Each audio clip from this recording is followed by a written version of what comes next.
Um, so welcome back, everyone. I I hope that some of what I've presented so far is still in your memory. Just to pick this story up, and again, I stress the fact that this is his story of history.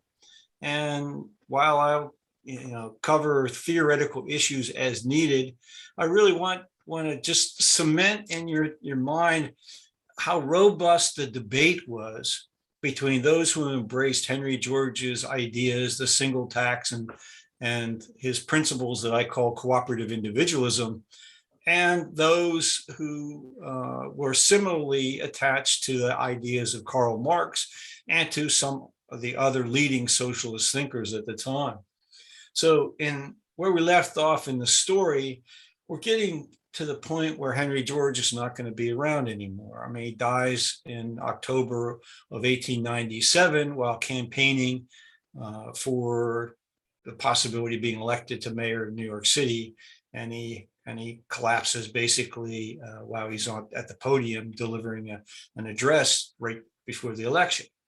Well, by this time, of course, his ideas have been put into a sort of propaganda form, and so his whole set of analysis, his principles, are being referred to as the single tax.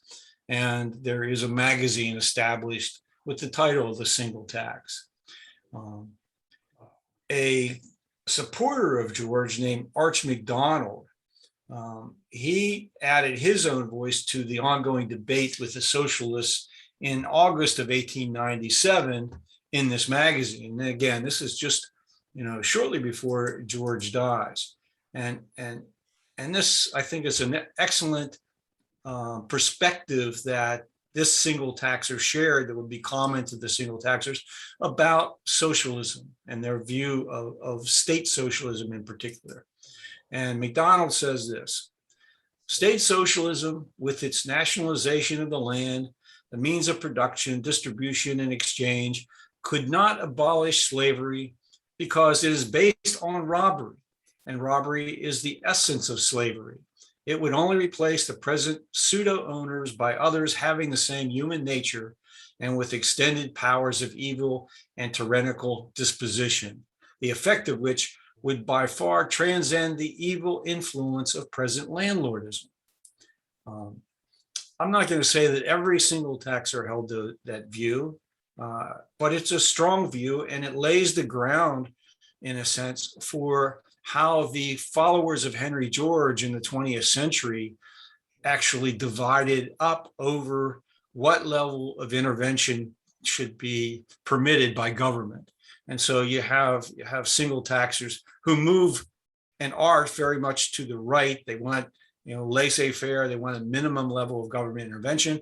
And then there are others who basically say, let's collect the rent, as Henry George argued, and then democratically we'll decide upon what public goods and services we want to use that rent for.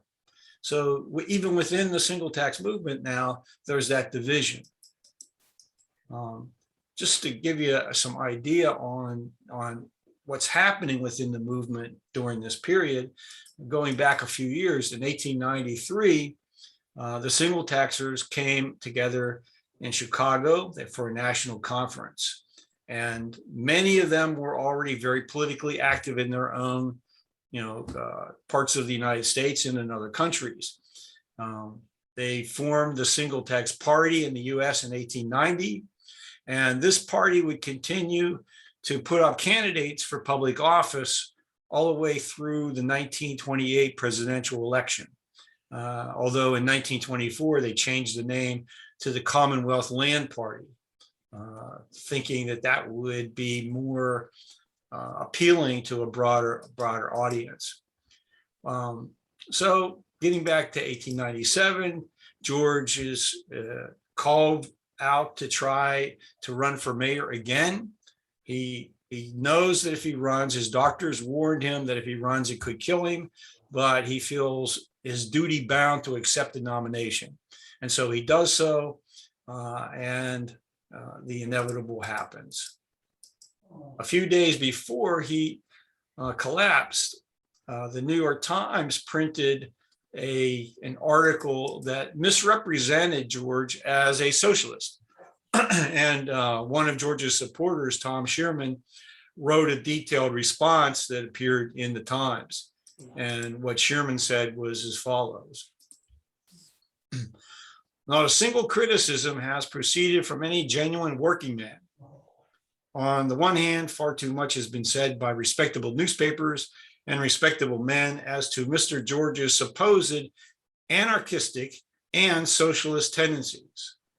Kind of interesting dichotomy there that he's being accused on one hand of being an anarchist and a socialist at the same time. Mr. George is as far removed from being socialist as Mr. Seth Low and Mr. Benjamin Tracy, and I'll tell you a bit more about them in a second. In fact, he is less of a socialist than either of those gentlemen because both of them are in favor of some kind of protectionism, which is necessarily socialism, only for the benefit of the rich. Kind of rings to the discussion we have these days that we have, capitalism for the poor and socialism for the wealthy. So the more things change, and the more things stay the same. Okay, so who are Seth Low and Benjamin Tracy? They were key figures in Brooklyn, New York at the time. From 1890 to 1901, Low had served as well as the president of Columbia College. And Tracy was a former Secretary of the Navy. He'd run for mayor of New York City against George in 1897. And one of his opponents was Henry George Jr. Some of you may know that when Henry George died, his son was recruited to step in and run. He didn't do that well, but he attempted to at least keep George's name in the campaign. So there's a lot of mainstream support for the single tax in New York and New York City. Labor is becoming less supportive all the time. Labor is moving more towards socialism and away from George. And there's a long story, some of which I've covered, of Henry George's break with the labor movement. When he dies, no one really steps into the leadership position on the level that Henry George had. So there's a diverse group of figures that work to try to keep the single tax message in front of the public. And the three men I put here are the most prominent in my view of this group. One was Lewis F. Post, Tom L. Johnson, and I've already mentioned Thomas Shearman. So a little bit more about these leaders who step up. Post would eventually serve in the Wilson administration as the Assistant Secretary of Labor. By his mid-20s, he had a successful law practice in New York City.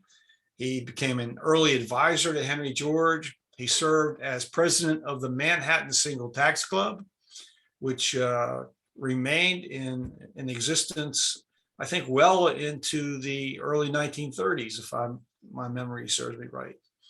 And for a while, he was the editor of The Standard, Henry George's newspaper. Then in 1898, Post founded a weekly newspaper, The Public. And The Public not only continued to promote the single tax and Henry George's ideas, but also took on the issues related to U.S. imperialism at the time. The United States involvement in the Spanish-American War, its practice of manifest destiny spreading beyond even the Monroe Doctrine of the Americas and extending out to the Philippines and the Hawaiian Islands. And so the Public has, every week it has articles that deal with all of these issues. And it's really, I'm actually working on it right now to put online most of the articles from each individual issue. And I've made it through the first 4 years, 1889, 99, 1900, 1901, and right now I'm working on 1902. But I have them online on my School of Cooperative Individualism website. And if anyone's interested in that period, I'd really recommend diving into the public and reading some of the articles and editorials. A lot of attention to the campaigns of William Jennings Bryan for presidency, for the president, and Bryan comes out very much a hero to Post and many of the single taxers during that period. Tom L. Johnson, I don't know, I would assume that most of you probably know about him. He made his money as a investor in the street railway business in cities, getting the franchises to operate the street railways in a number of cities. He was introduced to Henry George's writings in the early 1880s. And once he became convinced that George was right, he basically turned a new leaf and he decided that he had made his fortune by somewhat unethical means. And so he sought out Henry George in New York City and basically offered to help with George's campaign, and went back to Ohio to try to carry out as best he could the legislative initiatives that were necessary to bring about the single tax. So he first ran for the U.S. House of Representatives in 1890, served 2 terms, came back to Cleveland, ran for and was elected mayor in 1901. And he was really, next to Louis Post, Tom Johnson was definitely Henry George's most stalwart supporter. And that year in Cleveland, also, I didn't picture him earlier, but that year in Cleveland, a young progressive attorney named Frederick C. Howe also came under Tom Johnson's spell and then under Henry George's spell as well. So Howe and others came to comprise Tom Johnson's inner circle while he was in office. And in the process of coming to understand city politics, Howe wrote later that he had to overcome his earlier education in political science at Johns Hopkins University. And here's what he had to say. He wrote a book titled Confessions of a Reformer. And I have most of it online as well.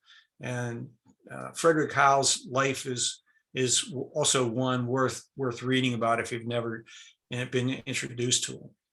He says, "I learned about socialism, but it did not interest me. It was not believed in by the men I knew. I read Henry George, but the single tax seemed altogether too easy a reform to be taken as a social philosophy, nor was it believed in by my professors." So he was victimized by studying under the so-called experts who were closed-minded to any ideas that didn't come out of their own, class or group of educated leaders. In his autobiography, he describes the 10-year struggle by Johnson to turn Cleveland into an honestly and efficiently governed city. And again, in the public, a lot of this is detailed. Again, week-to-week stories comprising, all the years where Johnson's in office, where Louis Post covered that and pulled key articles out of like the Cleveland newspapers to show the challenges that Tom Johnson had in trying to reform Cleveland. And Howe says this in his book: "To the young men in the movement and to tens of thousands of the poor who gave their support, it was a moral crusade rarely paralleled in American politics. The struggle involved the banks, the press, the Chamber of Commerce, the clubs, and the social life of the city. It divided families and destroyed friendships. You were either for Tom Johnson or against him. If for him, you were a disaster of business, a socialist, to some an anarchist. every other political issue and almost every topic of conversation was subordinated to the struggle. And Johnson had a rough time with the Republicans, and not just in Cleveland, but in the Ohio State Legislature as well. Well, Howe is also important because in 1914, Woodrow Wilson appointed him as the U.S. Commissioner of Immigration at Ellis Island in New York. And when he got there, he thought that Ellis Island was really run in a way that did not treat the immigrants fairly. Conditions were terrible. And so he set about instituting major reforms at Ellis Island, improving the conditions provided to newly arrived people. And he stayed there up until the end of the First World War, when he joined the U.S. peace mission in Paris. And when he came back from the peace mission, he was pretty disillusioned. Disillusioned. Get a drink. And he wrote this. He said, "The world was ruled by the exploiting class that ruled in the interest of the things it owned. Tories and liberals, landlords and capitalists all looked upon the political state as did the spoilsmen. It was a thing to give them private gain." So you can see, that within the ranks of the single tax movement, there is a progressive attitude, but there's also a faith that the system of capitalism that exists can be changed, and that socialism is in the wrong direction in many ways. So Howe comes back from the peace mission, and he submits his letter of resignation to Wilson. And after a lot of reflection, he concludes that the kind of systemic changes he embraced would come about only by working with the laboring class. So here again, labor has already moved to the left, is more attached to socialist ideas, and they've drifted away from Henry George. Or here's Frederick Howe, who's worked with Tom Johnson closely. He's embraced Henry George's ideas, but he feels as though politically the changes that they aspire to are only going to come by getting labor deeply involved. So he starts a weekly paper called Labor, and he takes charge of the paper's editorial writing. A new system of worker cooperation emerged in this, not dependent on a powerful state, not socialism, but social and economic organization that, to quote him, achieved all the ends that socialism promised and left the individual free from bureaucratic control. So let me stop there for a second, and any comments, questions so far on what I've covered. These emerging leaders take over from Henry George's position.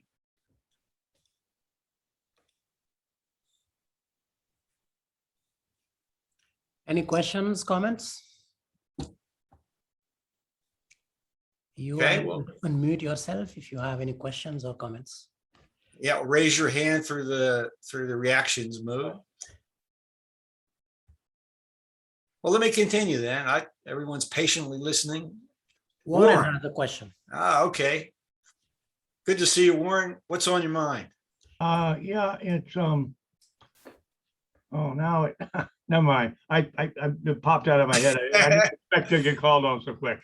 Well, I understand that. I often sit when I'm listening to something and take cryptic notes so that I won't forget what I wanted to say or ask. But if it occurs to you again, just let me know. How about Joe? Joe has something on the chat. Joe has something on the chats? Yeah. You want to read it? Or Joe, do you want to jump in? Not sure he's following. Anyway, why don't you go ahead? We'll probably come. Okay. Yeah. Well, I'm following. Yeah, no, I guess I made that comment about your remark about the anarchists and communism, and my impression is they're actually very, very, very much alike, almost indistinguishable, really. And I would say the anarchists are socialists in a very fundamental way. So I don't think it's that. I think anarchy meant a different thing in those days, or anarchist as a political movement. So that's just my on a theoretical level, I've always understood anarchism to be voluntary association. That anarchy means there's no institutional control, no institutional oversight, that all relations are based on voluntary association. Now that's just, that's a theoretical position, but in common ordinary, language or discourse, we've never thought of anarchists in that way.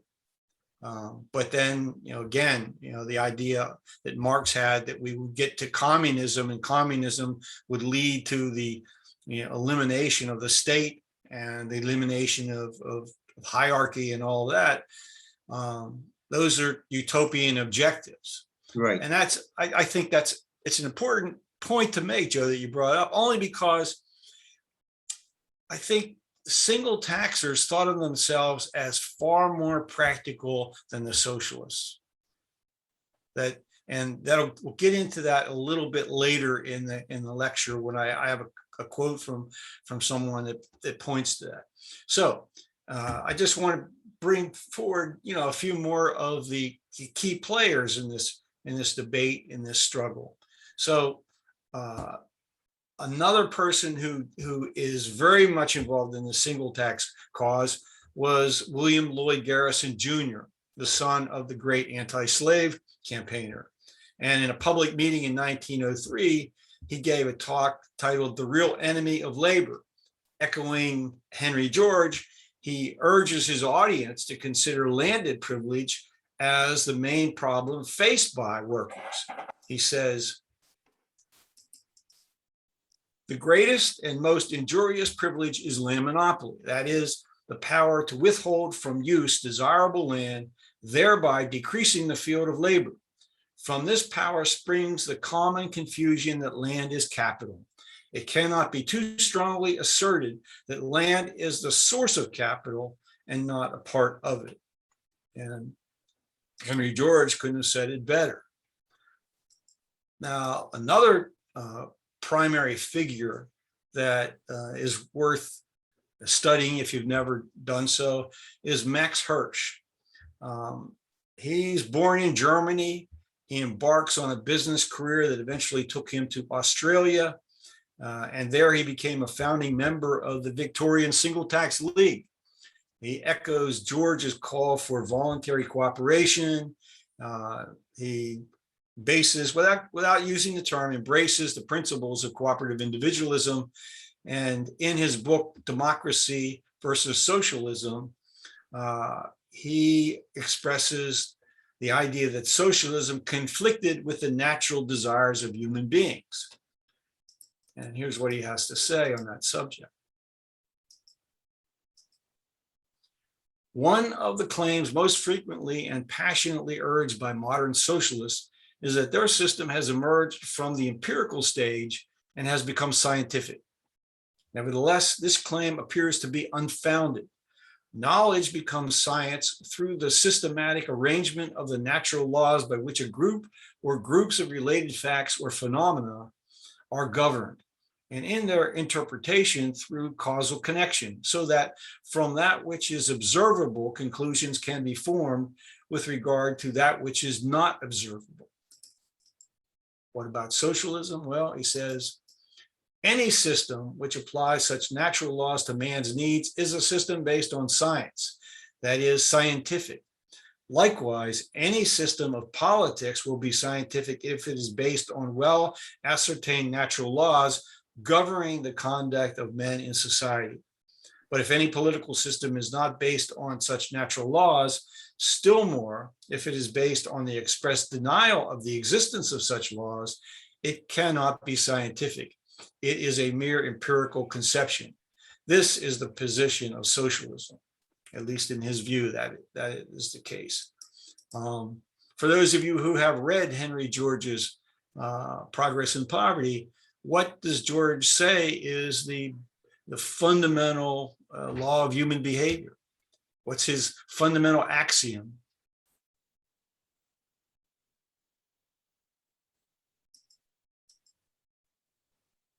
No one can remember that?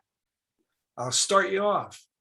Man seeks to satisfy his desires. Yeah, with the least amount of effort. There you go. And therefore, man will tend to make an attempt to monopolize natural opportunities. So George is basing his analysis on that observation. That's his basic axiom. And he says from there on, he studies human behavior. If that in fact is true, then he goes on to say, if then, it's an if then situation. So anyone who wants to challenge Henry George really has to challenge that basic axiom, that principle of human behavior. I don't find in the record that George was challenged on that. It may not have been that, it may simply have been that no one thought it was sufficiently important to do so, but I think Max Hirsch is alluding to that in his writing. Well, one review of Hirsch's book by Sidney Ball, who was a fellow at St. John's College at Oxford and also a member of the Fabian Society, he wrote a review in the Economic Journal, and he took Hirsch to task for failing to acknowledge, in his view, that there were many socialist schemes beyond that offered by Marx and embraced by Marx's followers. So, he's suggesting, okay, Max, if you don't think Marx was right, well, there's more to consider. He says, our author is scarcely justified in discounting the modifications to which not only socialism generally, but even Marxian socialism has been subject in recent years. Socialism loses nothing of its integrity by being presented not so much as a finished scheme or system of society, but as a principle or regulative idea of social reform. So in his view, socialism is evolving as its proponents and analysts find out more about how we organize ourselves, about human behavior. And so the proposals that socialists are advancing, he argues, are based on that expanded understanding. Well, debates between single taxers and socialist leaders continued all during this period.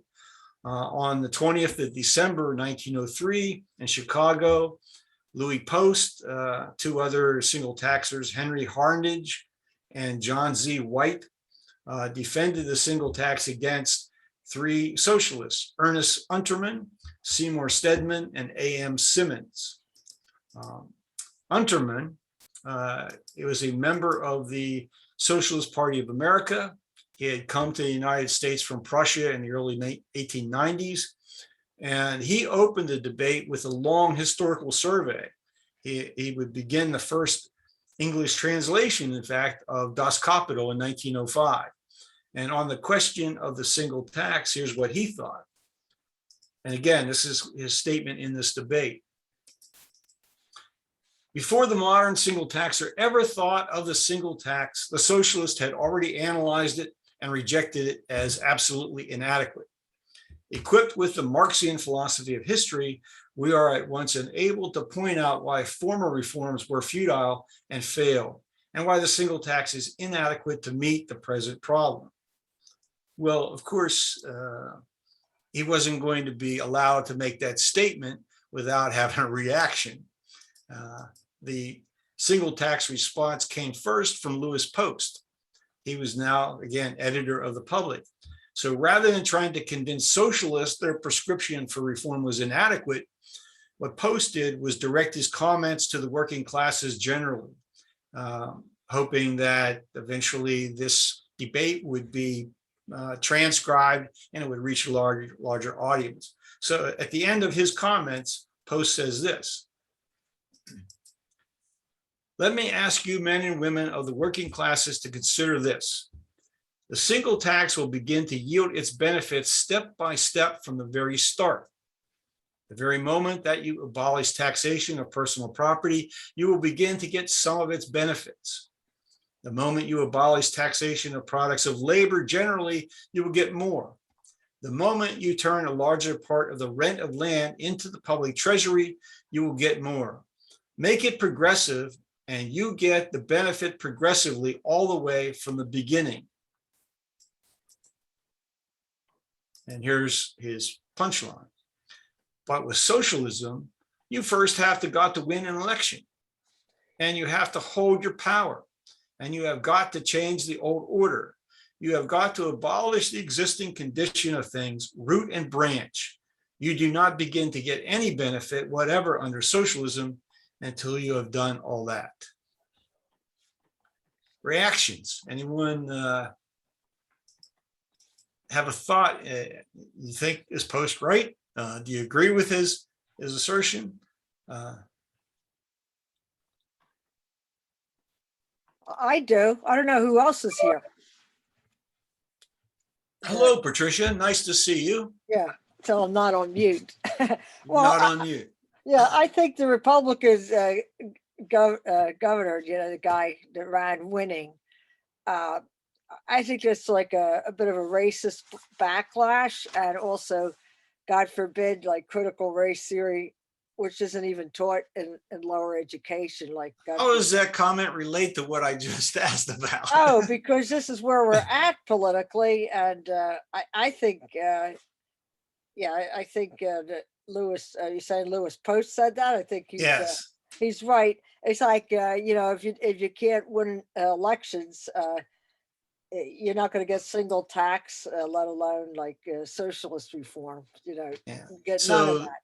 So the Socialist Party really does, in your view, have to win the election to have a chance of getting its program adopted, or overturn the country and take government in. Oh no, I don't know about overturn the country, but you have to have at least a toe in a door to in order to enact policies, like having a hard enough time with Republicans who want to just engage in the culture wars. And in Virginia, they won on that, and they might win some more elections just based on culture wars and not even addressing issues, not saying anything about climate change or whether Build Back Better will promote economic growth. They don't even get there because they're so busy with the culture wars, and that's something I don't know if these people. They're not thinking of culture wars, but they were thinking of immigration, which engendered. Yeah. All of the issues that you are mentioning were issues in 1900.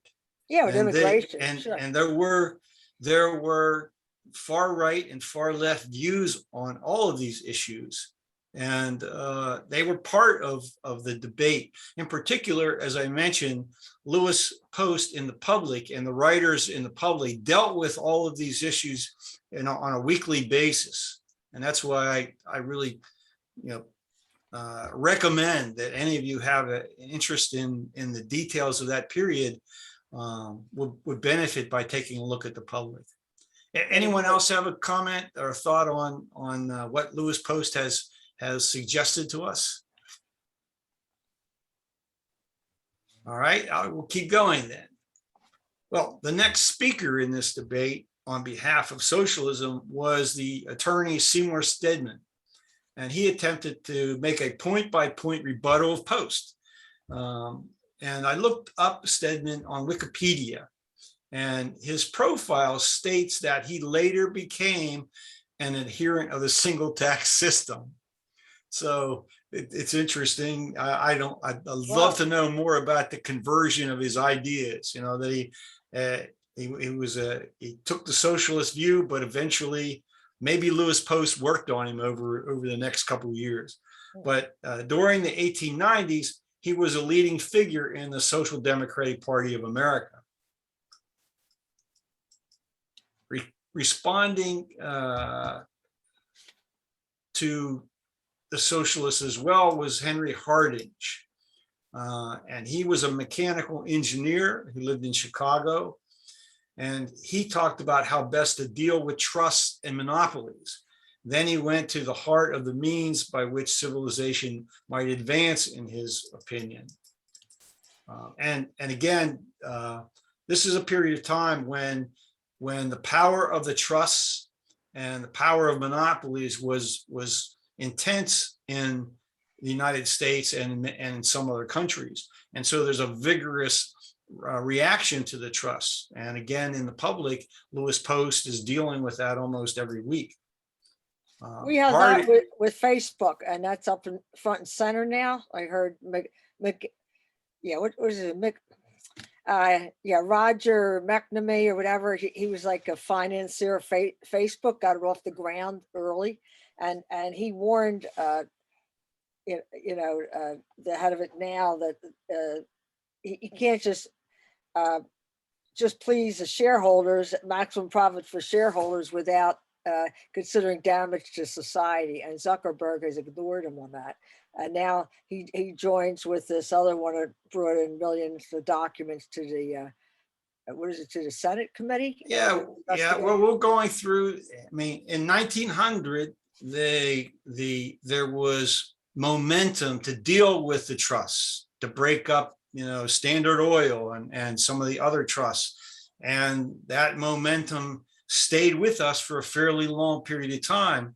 But as we know, gradually, the antitrust forces were weakened, labor unions were weakened, and by the time Ronald Reagan enters the presidency of the United States and Margaret Thatcher becomes the prime minister of the United Kingdom, the atmosphere has changed, and we've had just ever since continuous process of deregulation of the business sector and the finance sector, with all sorts of negative consequences. But here's what Harding's had to say at the time about it. We want cooperation, so do you, meaning the socialists. And we know how to get it. We want it to be voluntary and universal. We know that men cooperate because it is natural and necessary, because men seek to gratify their desires with the least exertion, coming right from Henry George. And if you remove the trinity of burdens, prohibitive land values and taxes upon production and exchange, you will at once make production perfect, unlimited, and universal. And the moment you do that, you will have the free industrial system that the world today is looking forward to. So pretty strong statement, in support of Henry George's analysis. Yeah, but surveillance capitalism is a problem, and no matter what system you have, without addressing this whole, selling your information and surveilling you, collecting your data, even if you got to fill out the medical form to get a COVID test, that kind of thing, because they want to sell it. That's what McNamee said. He went into his drugstore. He said, "No, I'm not going to fill out any form, and I'm not required to." What McNamee himself. Again, Pat, I appreciate your observation, and it highlights the fact that, again, during this period of time within the single tax movement, there are those who very much believe that that significant democratic reform is necessary. So they're fighting for initiative and referendum. Right. There's a debate at the time about whether or not the United States senators should be elected by the public, because even in 1900, they're still basically appointed. There's no direct election of the senators. So there's a lot of issues about democracy intertwined with these issues about how to deal with monopolies, and patents and copyrights are monopolies. And today, we're at the extreme edge of the attempts to be able to secure patent control over nature. So right. This is an era of a lot of these issues are starting to become very much in the public dialogue, and how to deal with them is part of the debate between the socialists and the single taxers.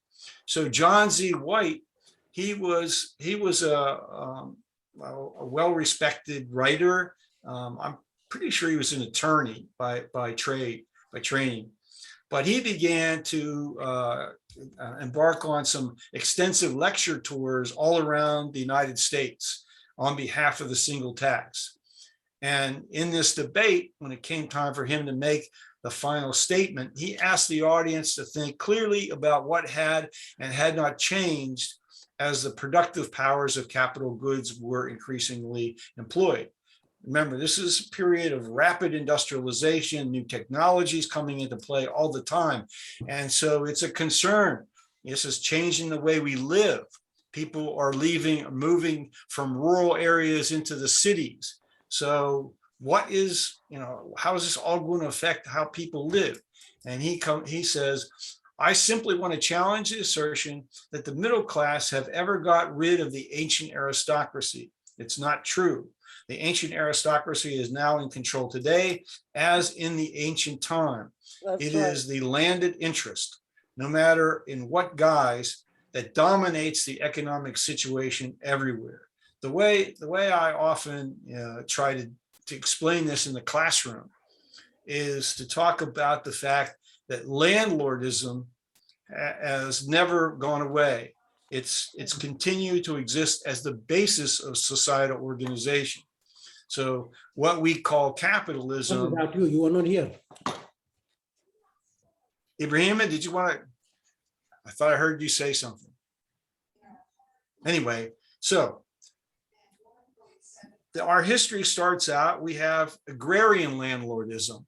Once the feudal relations and reciprocity under feudalism is eroded, and land becomes privatized in the beginning, we have agrarian landlordism.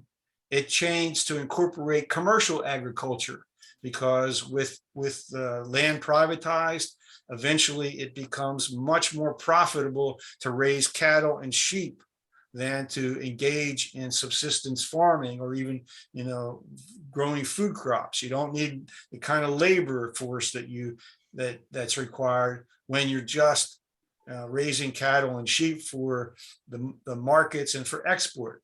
Then you add industrial production that puts areas of land into privately owned businesses and new factories, and still nothing fundamental has changed.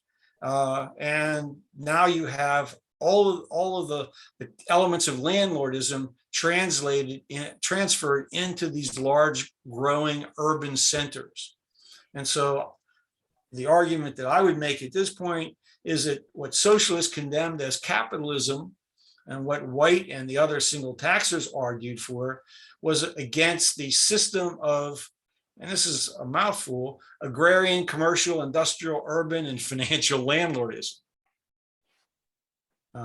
Built on the old system. And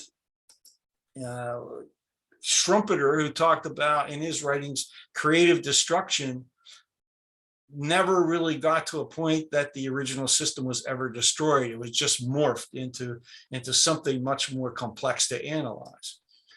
Fortunately, Henry George saw through all that in his analysis. So George is gone. These other individuals are stepping up to take leadership role and trying to build a constituency. Frederick Howe is trying to reach labor in a way that hadn't previously, been successful. And these other individuals are working in the business community and building a movement and debating the socialists all the way. Henry George Jr. is pictured here. He's by this time in his own right an accomplished journalist. And in 1905, he put his investigative and writing skills to work on an analysis of this current state of civilization. He comes out with a book titled The Menace of Privilege. And in the book, he concludes with this rather interesting insight. He says, when employment is made artificially scarce, as the existence of privilege is making it, some of our people must suffer poverty. They must deteriorate physically, mentally, and morally. then ignorant, unthinking, vicious, volatile mobs must supplant the body of intelligent, upright, self-respecting, patriotic American citizenship. And mobs in great cities, observed Jefferson, add just as much to pure government as sores do to the health of the human body. And when I first found that statement in his book, I just kept thinking, the more things change, the more they stayed the same. And he ends up saying this: as privilege extends its control, the forces of deterioration must extend until the whole community will directly or indirectly become infected. So we're entering a period of change now, and there's progressive change occurring in many countries, with reactions occurring as well. Those who want to maintain the status quo, who believe in conventional wisdom. And in one sense, in the academic arena, as Mason Gaffney and Fred Harrison have written for us, they made a deliberate attempt to gain control over the economics discipline and make sure that the ideas that were being put forward by supporters of Henry George or supporters of Karl Marx were largely left out of that arena, and that the status quo was very much institutionalized and supported. So that's all going on in competition with this instinct for progressive change. Well, the intellectual disagreement between single taxers and socialists was frequently presented in the newsletters, in the journals, and other publications of the single tax movement. So it was alive and well. In 1907, White once again raised the movement's issues for readers in the Single Tax Review. A question? Can you do us a favor in the next half hour or so we don't forget? Somebody has their mic on and you're having a private conversation. It'd be good if you would mute yourself. So White says, some of our friends think the tenor of our agreements is too emphatically individualistic, and that a socialistic flavor would render them more acceptable. Advocates of individualism are not to be confused with socialists, not because each member of the two groups agrees that twice two make four, nor because they are agreed that the state is the proper agency to administer the police power. So again, this is consistent with Henry George's views that we single taxers are in a very different place philosophically and in terms of strategic policies than are the socialists. Well, the story gets even more complicated, made more complicated by one of the single tax heroes of the early 20th century, and that's Joseph Fels. Who can tell me who Joseph Fels was? What's the name Fels famous for? NAFTA soaps. That's right. His family, he founded the Fels Naphtha Soap Company and then he hired his father and brothers and made them partners. But he was the founding member of the family. So he began to embrace the single tax in the early 1900s. In 1908, after he had moved his family to London, initially to expand the soap business, but also he thought that the single tax effort in the UK had the most prospect for success for any number of reasons. So when he was there, he engaged in a number of philanthropic efforts, helped to purchase land for unemployed workers to establish cooperative communities. And he also opened dialogues with leading socialists that continued from 1908 until his death in 1914. And he hoped the gap between single taxers and socialists could somehow be overcome. He wrote, Is there any good and sufficient reason why single taxers and socialists should not work shoulder to shoulder in close alliance for that amelioration of social conditions, for that radical change in the basis of society, which both feel is essential if this world is to become a fit place for the vast majority of its people to live in? And he did believe this, but it would be a serious challenge to try to overcome. The British weekly magazine, The New Age, which I guess had been out of publication for a while and came back as a weekly in 1907 to promote Fabian and Guild socialism, the editors called out Fells as little more than a defender of his own class interests. So they said, and this is, Fells is extremely active in the UK. He's speaking a lot, and other single taxers are writing articles for him. I mean, he's well known, and so they're writing articles about the single tax and other issues, and Fells signs them, and so they're published in all sorts of newspapers and publications. And the New Age says it's about time that Mr. Fells was informed that the measure of his mind has been taken by socialists, and they are no longer inclined to be taken in by him. Day in, day out, we hear of Mr. Fells popping a letter into this paper and inspiring an article in that, subsidizing a land taxing lecture here, and a land taxing party there, and all with a single object, which he must be very insecure if he conceals from himself. That object is to free his own class, the class of industrial capitalists, from the incubus of rent. So he's having a hard time convincing the socialists that he's actually in their corner. What is not known very well, but if you read the biography of Fells, you will find out that when the Bolsheviks were planning their conference in London, I forget what year it was around 1908, 1909. Fells made them alone to help cover the expense of the conference. He met Lenin there, attempted to have some conversation with Lenin. Lenin never went anywhere. And then they went their separate ways. But it's interesting that after the Bolshevik Revolution, the Bolsheviks actually repaid the loan to Joseph Fells.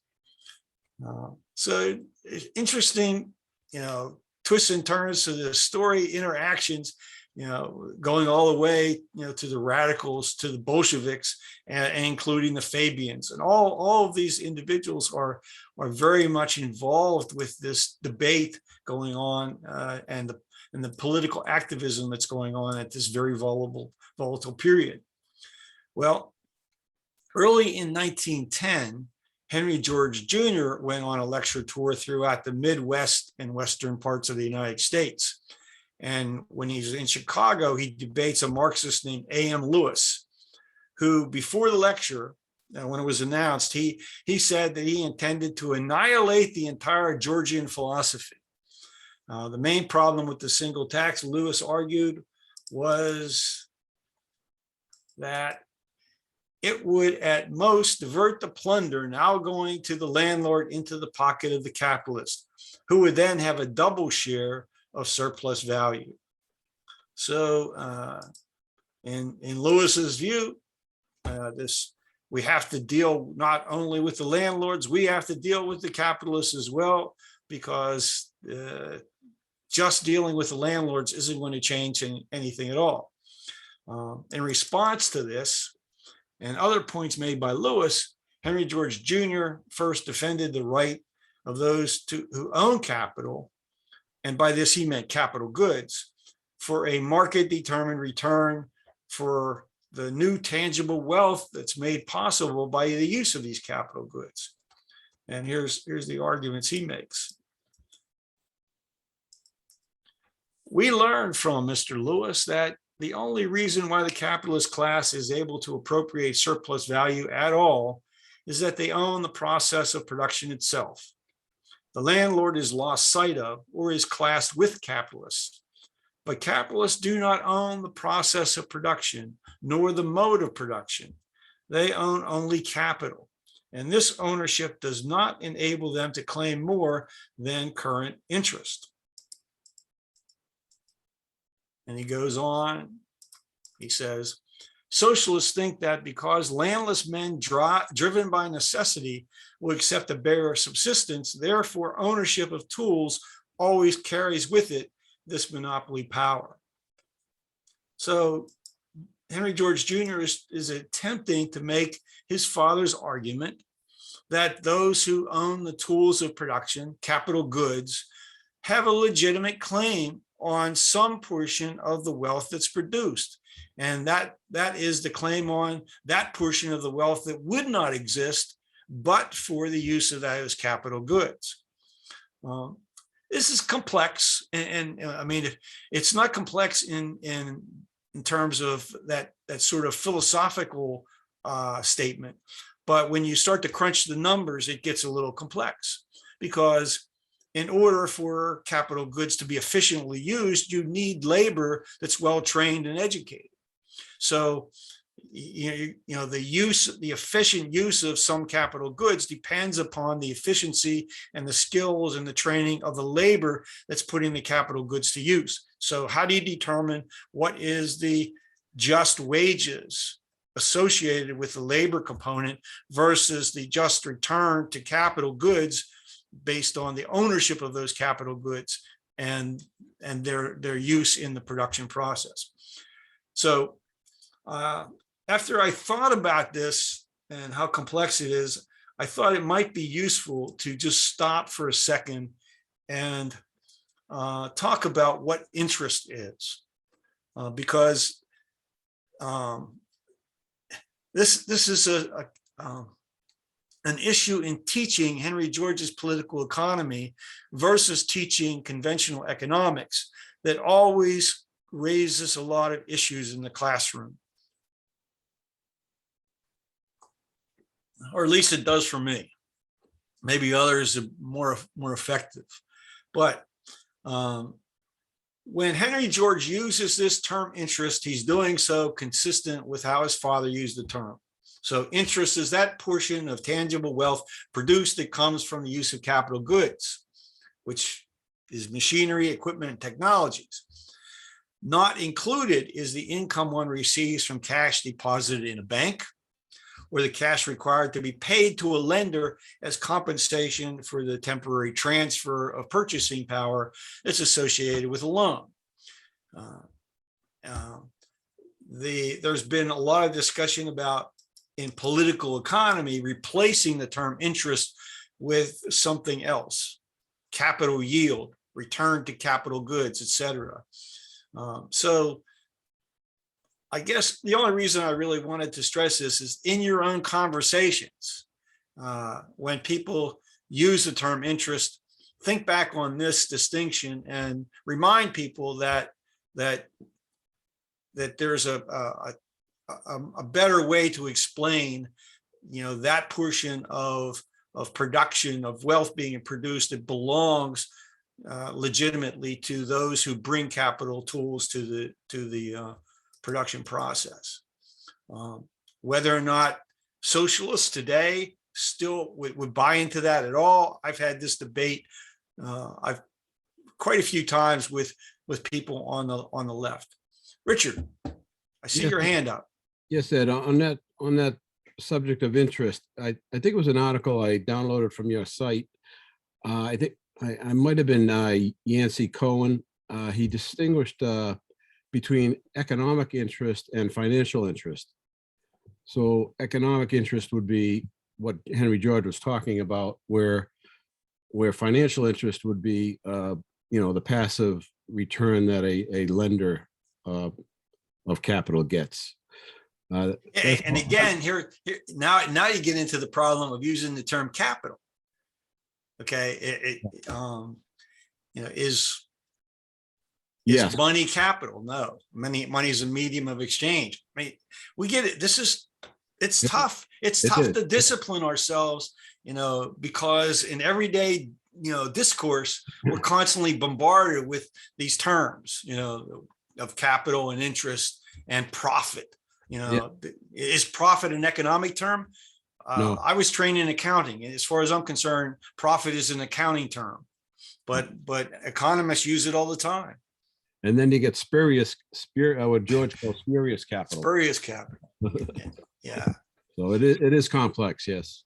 It takes more than 1 year with students in the classroom to even begin to get people to think clearly about these terms. And I quite frankly, I probably am guilty of it myself. But as a teacher, I've had a number of colleagues who teach Henry George's political economy have gotten a bit confused as they're teaching the material. Warren? Yeah, I like the word dividend when it comes to any of say portion of distribution of what might be rent to either both land and capital stock. So we own equity in a company, they declare dividends. And then they pay interest on the bond debt that they have, but they pay dividends to their stockholders. And if we had a social dividend, that would be drawn from the rent from land, ideally, if you had the land value tax distributing the surplus wealth from the land could be distributed to the citizen. I like the word dividend rather than interest. Well, I'm responsible for this. I introduced some theoretical issues, and so we're moving in that direction. But in using the term dividend, basically, in my view, what you're doing is monetizing the wealth, the reference to the wealth that's actually produced, the tangible wealth that's actually produced. So that's the issue. We have the same issue with rent. Societies can't collect a percentage of the tangible wealth produced and then distribute that to everyone. So for reasons of convenience and efficiency, it has to be monetized.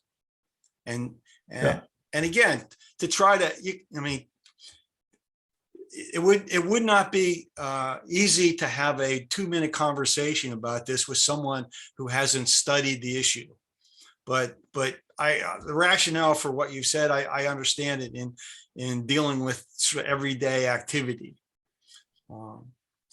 It's what makes political economy so interesting to talk about and study.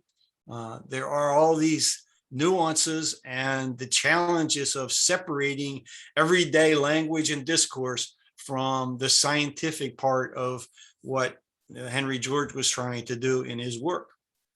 Well, okay, getting back to the story. What do you think of a wealth tax? Because Warren talks about taxing their holdings or the increase of the billionaires' wealth during COVID, 1 or 2%. But it's not monetized. It's all sitting in stock they own. I'd rather not to get into that, Pat, because it would take it would to answer your question. Do I think a wealth tax has merit? I do, with conditions and with a good deal of discussion and explanation. But yes, I do think a wealth tax has merit under current conditions. Back in 1902, over in the UK, Francis Nilsson, who's pictured here, was a candidate for the seat in the House of Commons. And he emerged as a leading spokesperson for the single tax idea and Henry George's principles. And he was just one of many liberals who also embraced the ideas. But Nilsson very quickly, because he was articulate and he was had a strong presence, he was regularly addressing capacity audiences on the issues of the day, offering what was then a liberal agenda that challenged both the left and the right in the UK.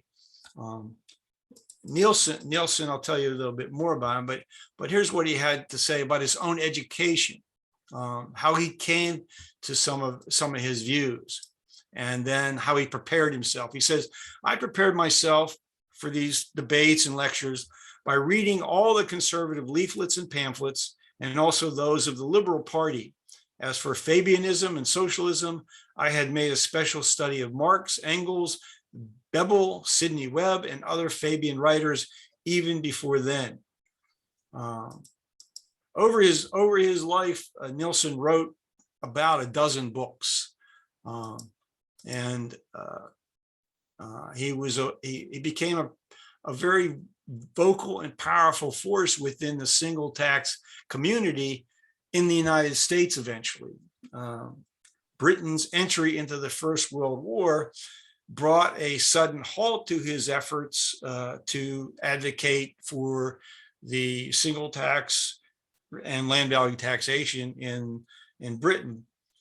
He came to the United States on a trip in 1915, and he spoke to the Boston City Club on the fact that the war had brought an end to any effort for social progress in Britain and in the other warring countries. He said, because a war is taking place, we radicals don't forget these things, because when the war is over, we shall have to begin all over again.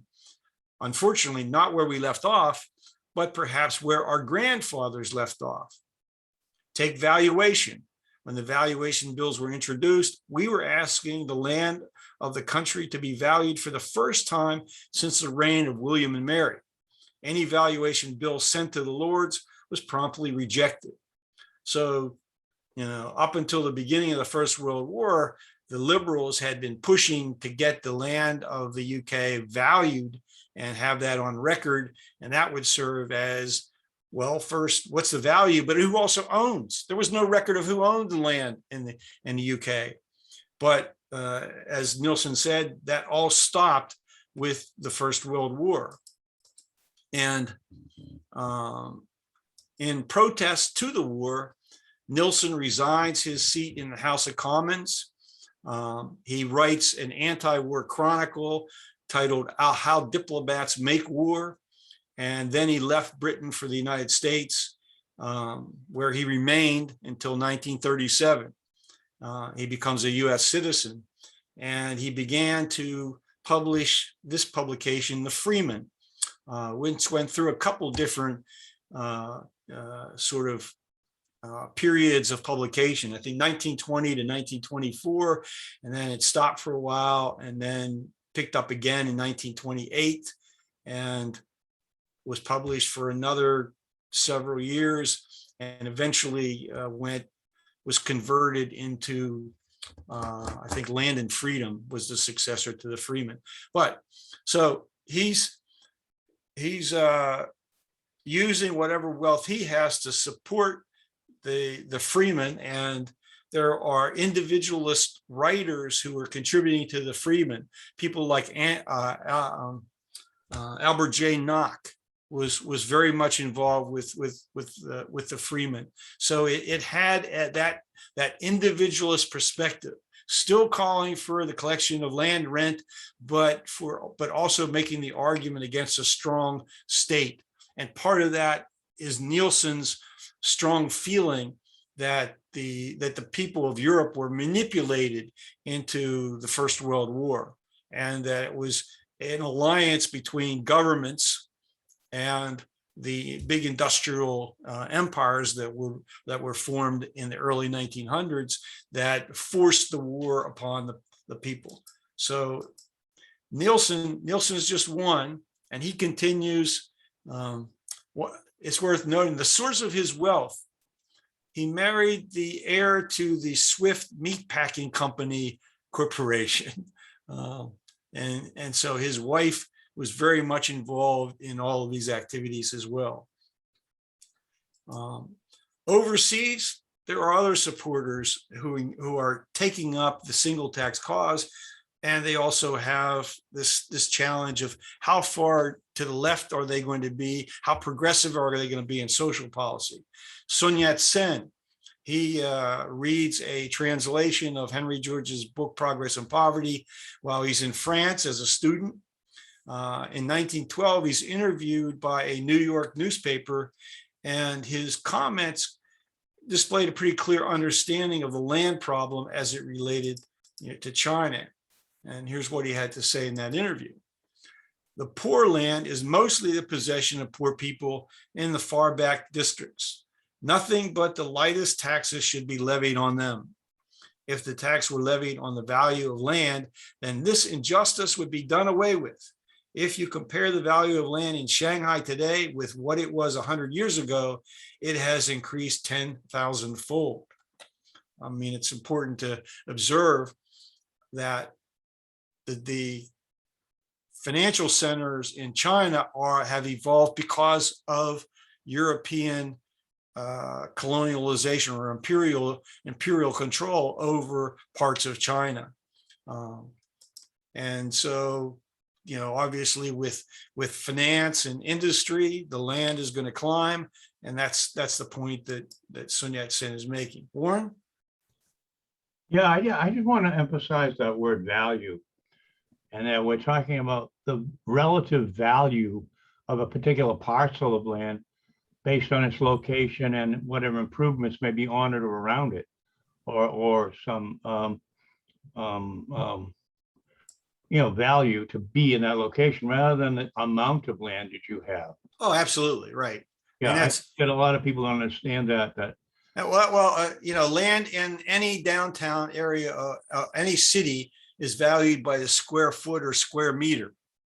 And so, what was it? 1989, I read that the value of one city block in Tokyo had a higher value than the entire city of New York City. And that Japan as a whole country, its aggregate land value was multiples of what the United States was. It's a good reason, we could go into that at some point of what happened to Japan and why it had a crash. But the land market, the land prices in Japan were a serious problem for the Japanese economy to try to overcome. And so a lot of Japanese producers had to move out and go overseas in order to escape the high land costs. So Sun Yat-sen goes on to say, there is one point to which we ought to give the greatest attention. Formerly, people owning land pay taxes according to area. This gets to your point. In the future, taxes ought to be levied according to the value, not the area of the land. The valuable land is mostly in the busy parts and is in the possession of wealthy men. To tax them heavily would be no oppression. And finally, he says, now industry in China is about to be developed. Commerce will advance, and in 50 years' time, we shall see many Shanghais in China. Let us take time by the forelock and make sure the unearned increment of land shall belong to the people and not to private individuals who happen to be the owners of the soil. Now, he was off by a couple decades. This is 1912. He says 50 years. Well, it's it's the 1990s when his vision of China starts to occur. I don't know if any of the leaders of the Chinese Communist Party secretly read Chiang Kai-shek's speeches and books, but maybe they did and weren't going to give him credit for the initiatives that they undertook. Then in Britain, as the 20th century advanced, there's a growing organized effort to continue the single tax political and educational work. The first issue of the publication Land and Liberty, which is thriving today, and if you're not subscribed to it, I strongly suggest you do so. You can download it for free from the Henry George Foundation of Great Britain's website. And the first issue of Land and Liberty appeared in June of 1919 to keep the issues before the public. Political support came from the Independent Labor Party. This is a photo I found of a march there.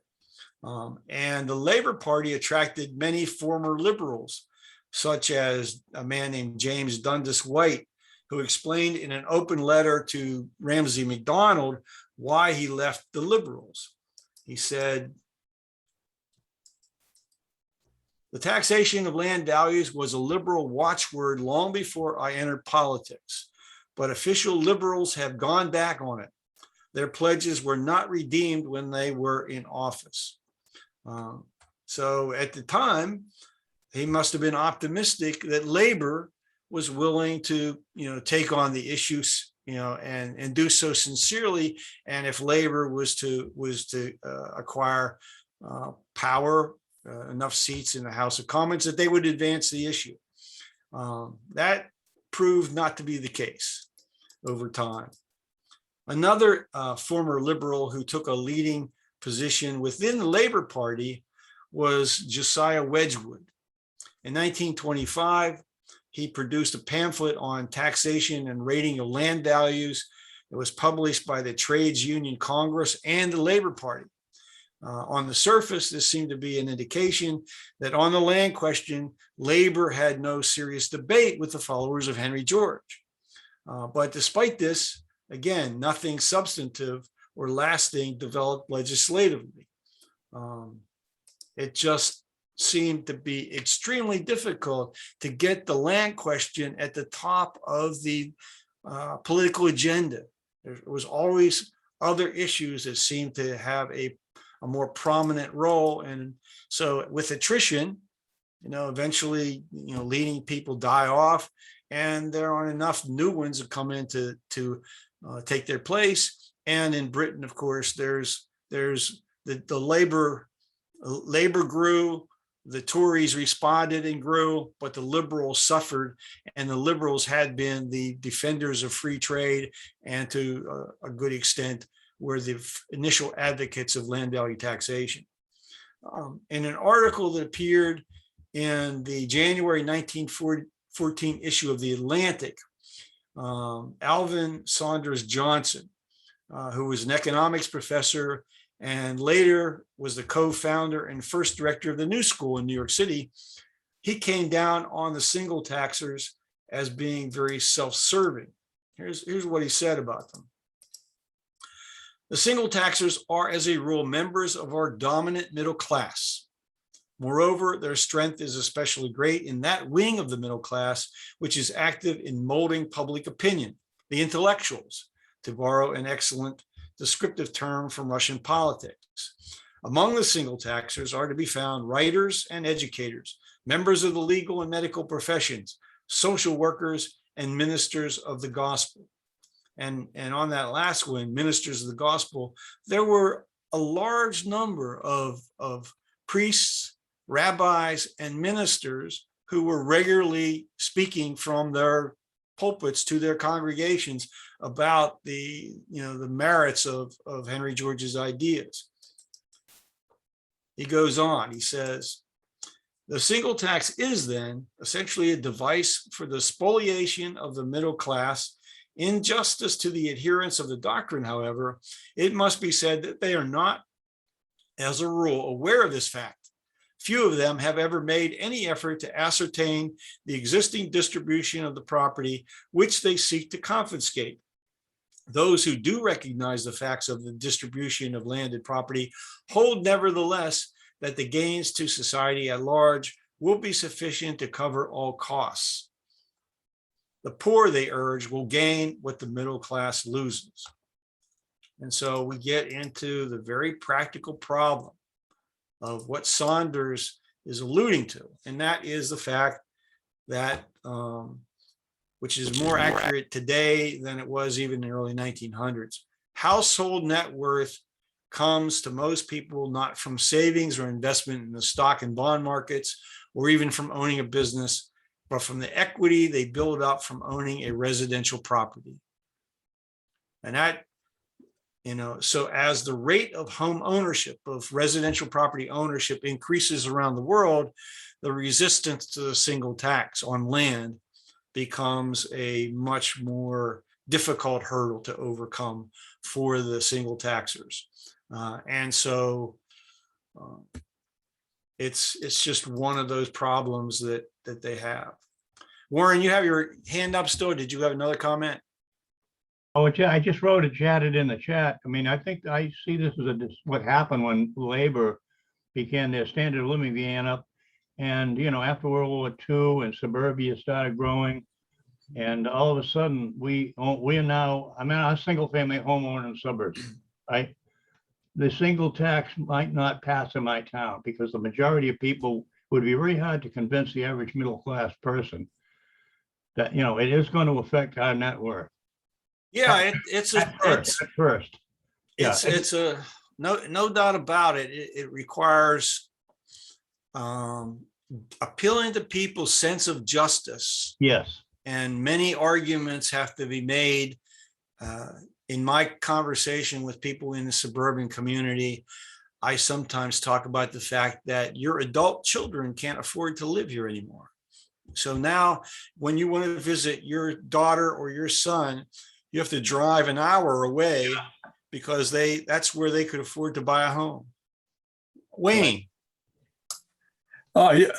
Yes, I live in California, and I'm we not have sure if I want to propositions say that's a great thing or not anymore. Yeah, I live in California.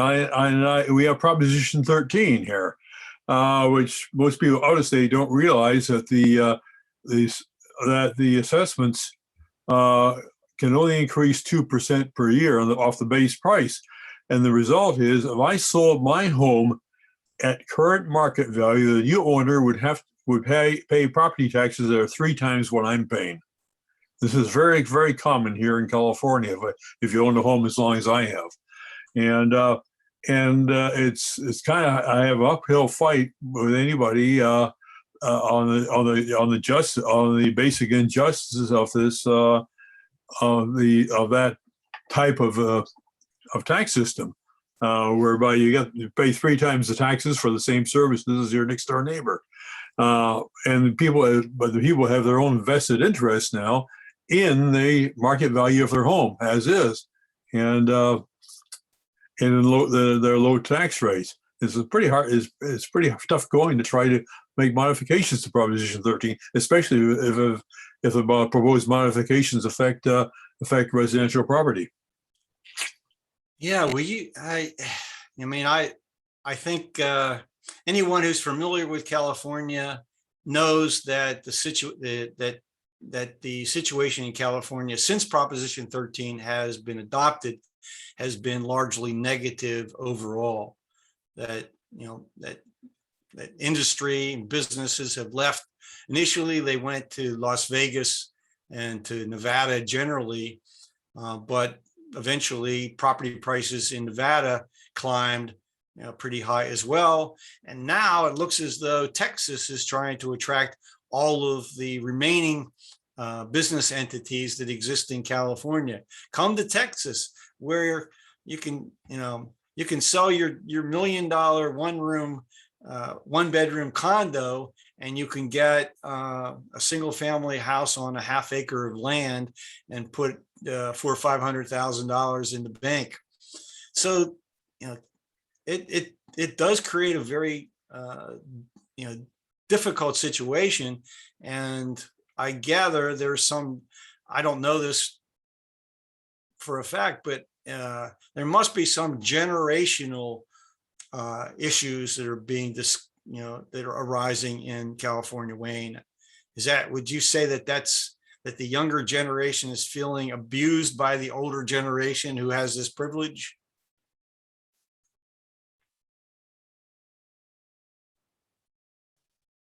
They are abused by, most of them don't realize it. Yeah, you're echoing. You've always had an echo Okay. problem with your system. You're echoing. You've always had an echo problem with your. There's got to be some easy fix for that. I don't know what it is, but there's got to be some easy fix.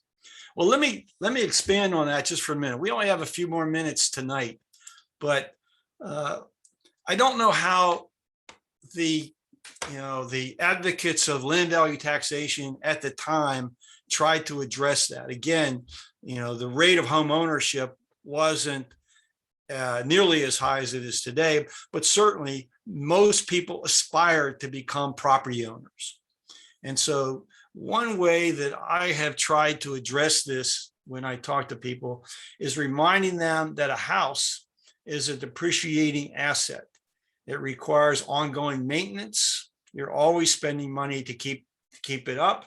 And then about every 10 years, you have major expenditures for systems replacement. And so what appreciates when you think about it is not the value of your house. You're struggling just to keep that value the same as what it was when you bought it. I mean, inflation might cause the replacement cost of rebuilding it to go up, but essentially there's not much opportunity for an increase in the asset value. What's increasing, of course, is the capitalized net location rental value. And so that's something that you can start to get people to try to think about, the fact that they're actually, the tax system now penalizes them by having them pay an annual tax on a depreciating asset. And I have written extensively in recent months that if this makes sense to put an annual tax on the one asset that you have that you are most in need of, and that is decent housing, then government ought to be taxing all depreciating assets. Why not tax your automobile based on its depreciated value, your refrigerator, your lawnmower, your television? I mean, I do that because it's absurd to even think about that. And yet we look to our housing unit as a primary source of taxation for public revenue. So that's kind of the way I've tried to approach getting people to think of the underlying land, which is not a depreciating asset, is the more logical source for public revenue. Joe. Great presentation, really enjoyed it. I want to mention two things before we end tonight. One is that, and I'll put it in the chat, there's a conference starting tomorrow, the American Monetary Institution, and it's got a great lineup. If you click on that, you'll see all the economists that are going to be there, and they are some really well-known people, very capable people. And there's some material on central bank digital currency, and there's stuff on MMT, and I think it's going to be excellent. There's something that has to do with climate, so it should be a superb event. The price is. I went to the last university lecture I went to see one person cost me more than that. And the second item was something you all might be interested in, and I put it in the about 7:20 of the chat. And I don't know if anybody has seen this yet, but a Fed economist who was writing about inflation put in a footnote, of all places, that he said, I leave aside the deeper concern that the primary role of mainstream economics in our society is to provide an apologetics for a criminally oppressive, unsustainable, and unjust social order. And you made the point, Ed, that things in some ways haven't changed a whole lot. And his footnote makes the same point. It's a very basic paper on inflation and kind of arguing against the usual explanation about it, but that was a bombshell he put in there, and it relates very much to what you were chatting about tonight in the history of all these idealists trying to make things better.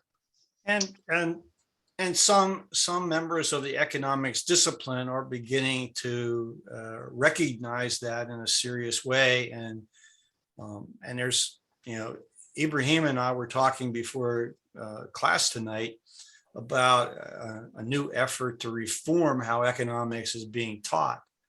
And quite a few, I think not all, but many younger economics professors are starting to join in this campaign to try to teach how the world really operates. So that seems to be an ongoing movement. But there's certainly plenty of people that are sticking to their guns and they're arguing that, well, economics is really not about the real world necessarily. We're teaching a special study, a special form of analysis. Peter, how are you? Oh, very well, Ed. Very good lecture. Thank you very much. As a farmer, I just wanted to make a comment in respect to the dichotomy between a single tax and socialism. Now, with socialism, it means that public ownership and public management of land resource is going to be more efficient than private ownership of land. So I think the big difference really is that by having a single tax or collecting the economic rent forces those who own land to actually use the land to the best benefit, because if they don't use it efficiently, they won't be able to survive. So actually a single tax puts pressure on the person who owns the land to use it as efficiently as possible, which benefits society. Whereas socialism, the problem with socialism is that public ownership always ends up in a mess. Yeah, I understand what you're saying. And the response that some socialists would make is that while that might be true in some cases, it's not true in all cases. That, that there are many reasons why public ownership should prevail over private ownership, even when there's inefficiency. And efficiency is an objective that economists embrace as a good, inherent good, but it's not necessarily an inherent good. So these, I think we get into a discussion of sort of land use by land use, and highest best use in an urban environment might be very different from a highest best use concept when it applies to the outback, for example. And I mean, we have the situation in the United States where the very wealthy Ted Turner has been acquiring huge ranches that have raised cattle and sheep for many, many decades, and basically destroyed the land. And by removing the cattle and sheep and reintroducing, the normal animals that would occupy, has brought the land back. So you have these very conflicting kinds of outcomes based on whether or not there's public or private ownership, and what constitutes what highest best use means to people. And values there are subjective in that sense. So I think generally you're right, particularly when it comes to urban areas, that the single tax, the collection of public rent will lead to highest best use. But even there, the question is, well, how much planning should still be involved? Should we have zoning? Should we have setback requirements? Should we have height restrictions? Should we have noise abatement? I mean, all these kinds of issues also are come into play as to what then becomes the highest best use versus highest best legal use. So a lot for us to think about, but you raised a very interesting point. Anything else anyone has in reaction to the lecture tonight? We're going to go one more week. Hopefully, we'll get through it next week, and I hope to see you all back here then. I'll stick around for a little while if anyone has any more conversation or questions. I'm glad to be here. Going once, going twice. Ibrahima, do you have anything you want to announce before we call it a night? I just happen to have a question, but we are already 5 minutes past the time. I will just reserve that for another day. Make a note of it. Another session with Dan Sullivan coming next Monday, and I hope to see you all. Okay, thank you, everybody. Have a really good week and come back and visit the Henry George School often. Thank you. Good night. Good night. Thank you.